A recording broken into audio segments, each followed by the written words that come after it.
വയോജനങ്ങൾക്കായി സഹായ ഉപകരണ നിർണയ ക്യാമ്പും ബോധവൽക്കരണ സെമിനാറും സംഘടിപ്പിച്ചു. കാമാക്ഷി ഗ്രാമപഞ്ചായത്ത് സംഘടിപ്പിച്ച സഹായ് 2024 പരിപാടി പ്രസിഡന്റ് അനുമോൾ ജോസ് ഉദ്ഘാടനം ചെയ്തു.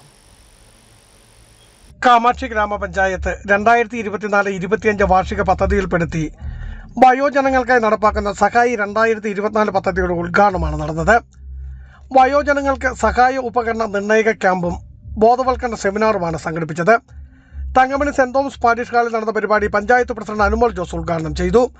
തിരിച്ചറിഞ്ഞ് തന്നെ അവർക്ക് വേണ്ട സഹായങ്ങൾ പലർക്കും പലതാണ് വേണ്ടത്. തീർച്ചയായിട്ടും അത് മെഡിക്കൽ ക്യാമ്പിലൂടെ ഡോക്ടർമാരുടെ സേവനത്തോടു കൂടി തന്നെ ചെയ്യാൻ സാധിക്കുന്നുണ്ട്. പ്രത്യേകം പരിഗണന ലഭിക്കേണ്ടവർ തന്നെയാണ് മാതാപിതാക്കൾ. 6ലും 60ലും ഒരുപോലെ എന്ന് പറഞ്ഞ പോലെ തന്നെ നമുക്ക് ഓരോ വയോജന സംഗമമൊക്കെ വെക്കണം. അന്നേരം അറിയത്തുള്ളൂ നമുക്ക് 60 വയസ്സ് കഴിഞ്ഞവരും 6 വയസ്സുള്ള കുട്ടികളെ പോലെ തുള്ളിച്ചാടി നടക്കുന്നവർക്ക് തീർച്ചയായിട്ടും നമ്മളെപ്പോഴും അവർക്ക് കൈത്താങ്ങായിട്ട് നിൽക്കേണ്ടവർ തന്നെയാണ്. ആ ഒരു കരുതലോടും സപ്പോർട്ടോടും കൂടി തന്നെ കാമാക്ഷി പഞ്ചായത്ത് തീർച്ചയായിട്ടും ചെയ്യുന്നുണ്ട്. ക്ഷേമകാര്യ standing committee chairman Soni Chollamadam അധ്യക്ഷനായിരുന്നു. പഞ്ചായത്ത് അംഗങ്ങളായ MJ John, Shirley Joseph, secretary Brightmon, Jindu Binoy, Thankamani Saint Thomas higher secondary school headmaster Madhu K James, ICDS supervisor Mariyamma, doctor Shamnath, camp coordinator Rasil തുടങ്ങിയവർ സംസാരിച്ചു.